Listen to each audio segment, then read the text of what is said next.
Hi, it's me, Kat, and I'm back. I'm in a new house. um, so I'm getting myself situated in here. I did just put up a video that was specific for one person, so it may only be up for a certain amount of time until it reaches that individual.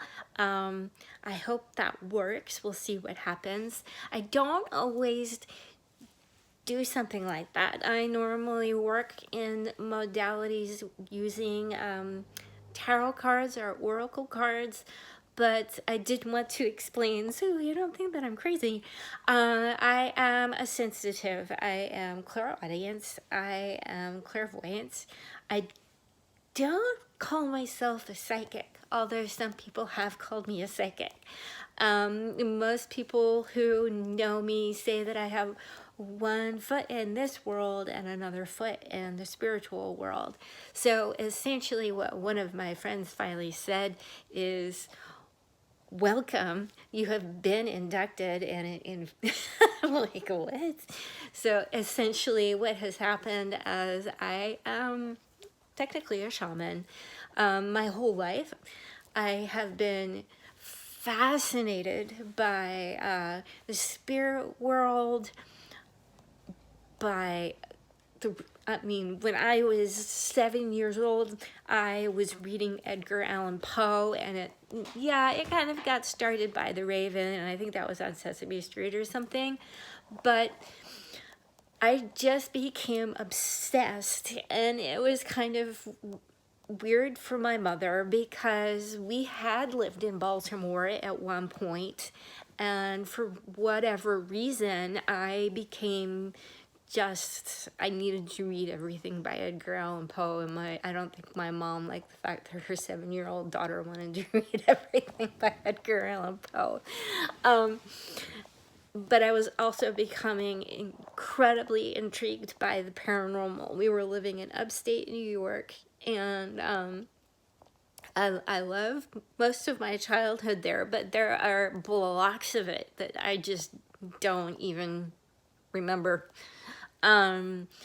When I turned 12, I got myself into a very difficult relationship. I'm not gonna, go through my whole life process here, but I will want people to understand this paranormal thing that I have been rooted in for a majority of my life. A lot of skeptics have spoken to me about some of the things that have happened in my childhood.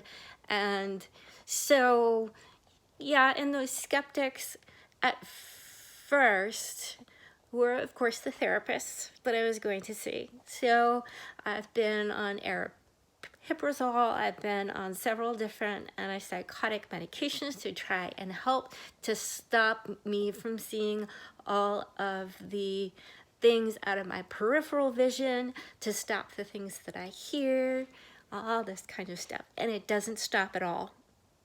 And sometimes there is just a specific important message that needs to be given to someone, and that is the reason why with this channel every once in a while I'll probably get on, because it's sort of like a telephone in a way, that old game with the tin can and the string.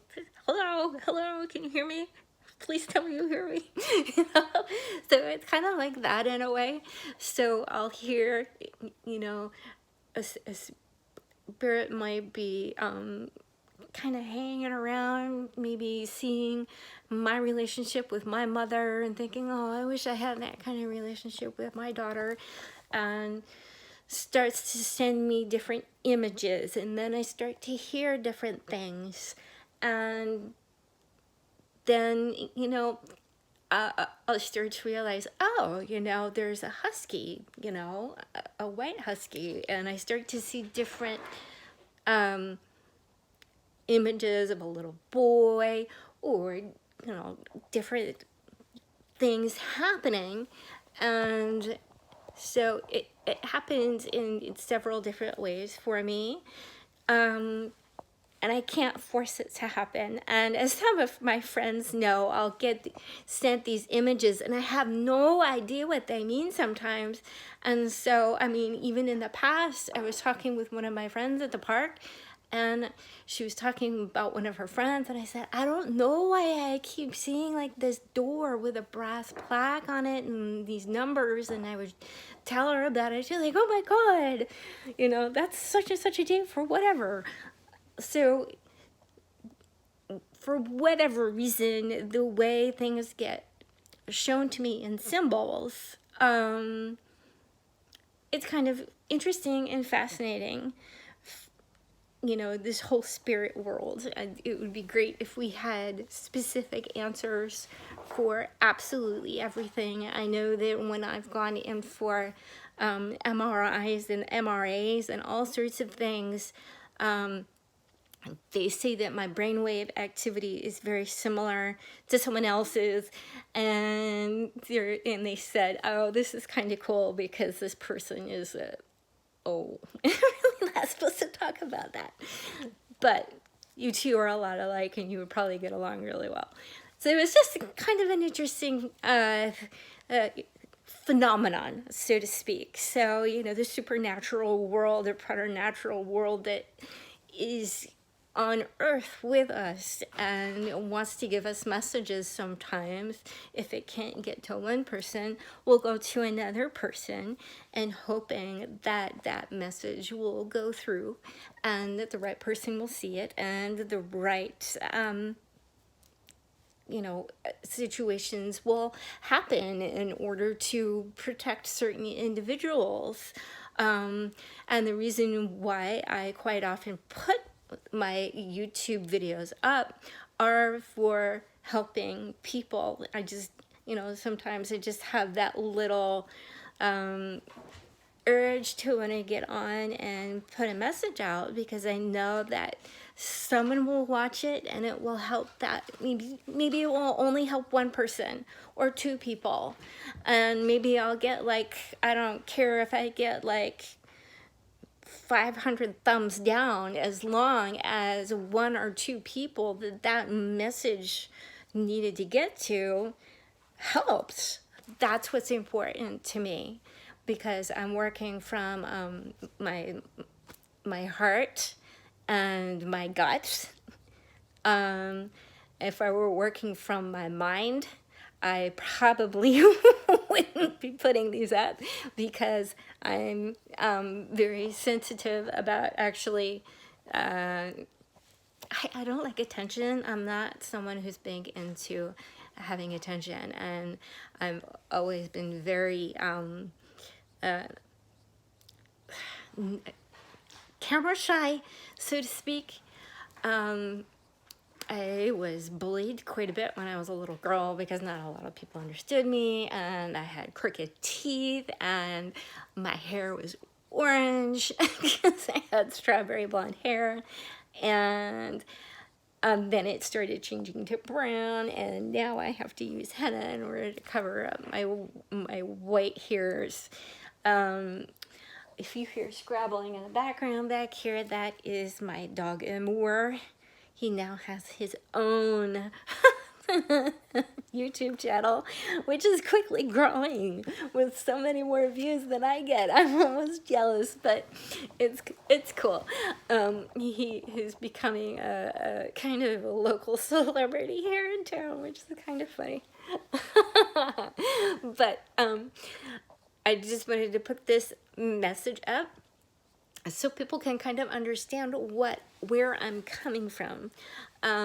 So, and when I talk about raising your vibration and clearing out your space, I mean, here, look at my space, because I just moved. I'm the first one to tell people to clean and declutter, let the good energy into your house. And I need to do the same exact thing here. But even if you're a clutter bug like I am, you can still be at a higher vibration. So don't fret. I kind of wanted to put this message out there for people that are like me. If you're a little bit more cluttered and you keep seeing YouTube videos of people telling you to clean your space and all of that kind of thing, yeah, it's a good thing to have a clean space. It does kind of helps to promote a clear mind. But as a friend gave me a bumper sticker, I wish I could find it. It said, clutter is a sign of genius. So I must, you know, and I was just like laughing so hard when he gave me that, because I am a true clutter bug. There was another one. I wish I could find those. Something about night owls being smarter. It had a little owl on it. I don't know what happened to those, but that was like 30 years ago or more. I'm dating myself here. But something that does help if you are in a cluttered situation and you can't get it clean right away, or maybe there's someone else in your life, if you're living like the odd couple, and so there's one very neat one and there's one very messy one. I would be the messy one, and I'm very sorry. But there are certain things that you can do, and it doesn't necessarily mean that you need to go crazy and cleaning everything up. Very simple. If you like roses, go get some roses. Quite often at grocery stores, they will have the roses that are put, you know, on sale. Go grab some of those. Put them in a vase. Put them in one of yours, in a space for yourself, you know, in your room or in your, you know, little sanctuary of the house or somewhere nice. If you're living by yourself and you're like me and you've just moved and there's stuff all over the place, you can go to Kroger or any grocery store where they'll have some roses, which are usually on sale. You know, just get a little bunch of them, put them in a vase, and I don't know, you could even keep the rose petals, and you can make rose water with that. And you could actually boil it down if you wanted to. Even better though is the vibration you'll get from the actual rose petals themselves. Another thing that you can do actually is to get products that have rose water or rose oil in them. So Method has one that has rose water, I think, and peony in it. And there are many different brands that have rose oil in it because it's so good for your skin. I've used it on my skin for a really long time. So I know Andalou has one that's called 1,000 Roses. I've used that. I love the smell of it too. It's great. See, right now I'm actually using Pacifica.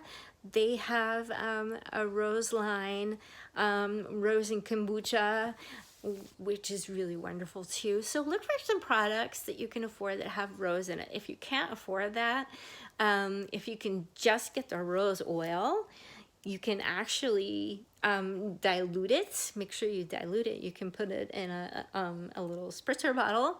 Don't put alcohol in there. This is what's going to be amazing for your skin. If you get some of that liquid aloe and you put in a little bit of Thayer's, you know, like the astringents, and just a little bit in there, shake it up, and you can spritz it on your face, and it makes you feel so much better. And it's also going to raise your vibration at the same time. Aloe is actually a protective herb, which is awesome. So you're just going to spritz it right onto your face. And this is something you can actually spritz onto your hair, your face, your body, around the house. Rose oil, you don't want to spray it directly onto your pets, but if you spray it in the general vicinity, I mean, I think Amur actually enjoys it. And I know that the scent of lavender is actually used in certain shelters for dogs and for cats. So lavender, you don't want to put it directly on them, but what they do in some of them is to put it some into a vacuum, and then when you're vacuuming the area, the smell of lavender will come out, or even put it into you know, little filters that you have to put in to for your air system. You can put a little dab on there and it will go through the whole, you know, building, and it's a very relaxing scent. So the scent of lavender just promotes relaxation. It helps people to be a little more peaceful, and promotes sleep, which is a beautiful thing too. And lavender is also something that will assist in raising your vibration.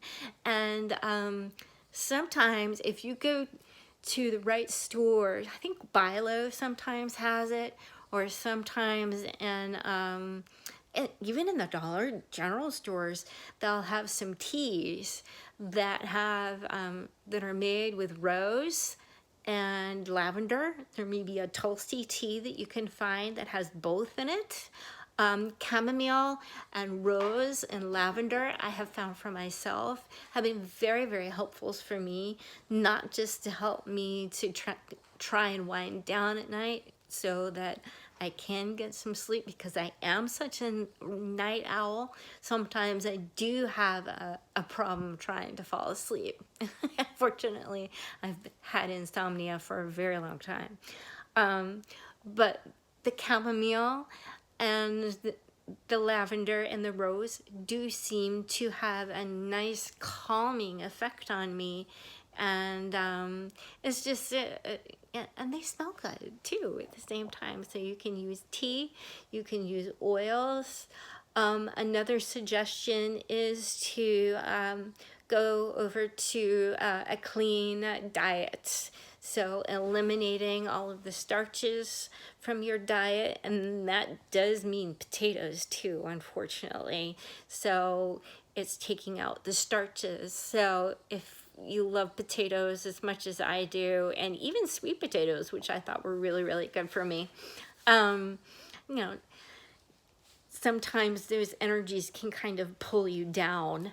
And so, you know, the interesting thing is in the Jain religion and their spirituality, they eat only foods that see sunlight. So any foods that see sunlight, squash grows above the ground, so go for some things like squash.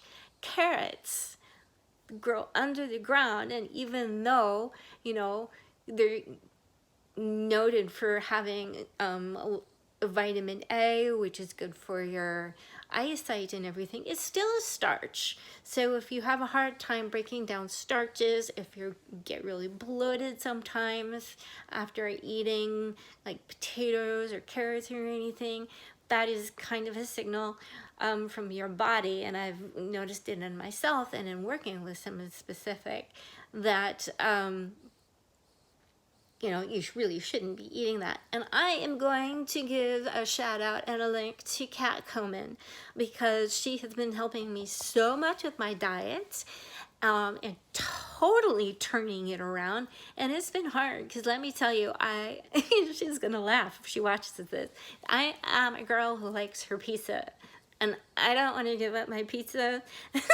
She's been trying really, really hard for me to give up my pizza. But she said, then this is a direct quote, it's not the pizza that's actually bad for you, because the vegetables are good. It's the amount of it, okay? And it's some of the starches. And everyone is different and unique. We're all like, you know, snowflakes, so to speak, or, you know, a thumbprint. So everyone has a different thumbprint. So everyone's gonna have a specific and unique way to be able to process foods. So my body is more sensitive than other people. Like I can't deal with dairy. I can't deal with eggs. I can't, I don't know why, but I can't eat meat anymore. And many people ask me, well, why did you become vegan? And I said, well, I felt it was kind of a calling for me to be vegan, since I can't, my body doesn't seem to want to process a lot of these things. And I got physically ill after having a soup. I was traveling and I had a soup, and I think there was some broth and something in there that I shouldn't have had, and my stomach, oh my gosh, it was actually really embarrassing because it bloated up so much that it made me look like I was about almost 9 months pregnant. Someone asked me when the baby was due, and I'm thinking, oh my gosh, no, no, no. No. You know, it was, my poor stomach and my intestines were just like, oh my gosh, I can't do this. So, you know, everyone's different with how they process foods. So it's important for you to work with someone who understands all of that. So that's why I'm going to give you a link to Kat, so you can talk to her. I think maybe it doesn't matter if you're not in the area here where I am. I'm trying to stay kind of undisclosed right now. But she has several different ways that she works with people, and she is a Pilates instructor. So I'm excited to take Pilates from her someday, because I have for years been in and out of physical therapy, and a lot of the exercises that I was given were Pilates based. And so there is a lot to be said for it. And that's another thing. Exercise. Exercise is wonderful. So even if you're in a cluttered space like I am, if you can just get outside and go for a walk, get outside and go for a walk near a group of trees or something, you know, as long as you're in a safe area, just being out in nature, or even taking a walk near a river or an ocean. Bodies of water are known for being wonderful to help to, you know, raise your spirituality. Even salt water. Now, salt water isn't something that I would say to drink, because that's not a healthy thing to do. But adding some good quality salt into your life. So instead of just getting the basic salt, I mean, that's fine. But unfortunately, I know that in some sea salt brands that they found some plastics in it, so do some research of your own. But I will tell you that Redmond is the one that I use the most, or a Celtic sea salt that you can get in any natural health food store. Is also very beneficial to helping to raise your vibration, and also to actually make sure that you get the right minerals into your diet. Even the Himalayan salt. I love the Himalayan salt. That is full of nutrients that are so good for you.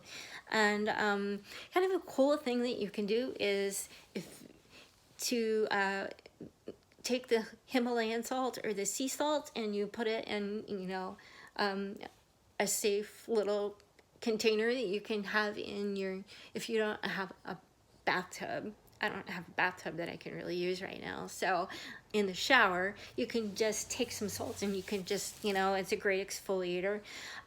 Be careful if you add oil. I wouldn't want anyone to slip, but you can just use it dry. Or you can even just, in a little Tupperware thing, put some of your favorite gel in there with your sea salt and mix it up, and that will really, really, it does help. I know it sounds crazy, but it really, really does help. So those are just a few things that I can put out there to help people. I'm not someone that really works with magic. I am technically, as I said, more of a shaman. So a lot of what I do is working with the earth's energy. So it's not specifically a ritual, so to speak. Some things look a little bit more ritualistic than others because the way I work with energies is very similar as to how a Reiki practitioner would work with energy. And as I keep learning more about Reiki, I'm realizing how close everything has been for me, the way that I work with energy, to Reiki. It's just been something, I guess, that's been kind of natural for me. So eventually, when all of this COVID stuff is not so crazy, I'm, I'm going to be really happy when I can get my attunements and I can actually practice Reiki. So I'm excited about that. So I just wanted to put this out there so you can kind of hear from me where I'm coming from, and just those, a few little tips to, if you're a clutter bug like me, to raise your vibration so you don't feel so down in the dumps. Okay, thanks for watching. Bye. If you like this content, please hit the like button and subscribe, or share if you would like to. If you know someone that could benefit from this information, I would truly appreciate it. Okay, thanks. Bye. Spirit.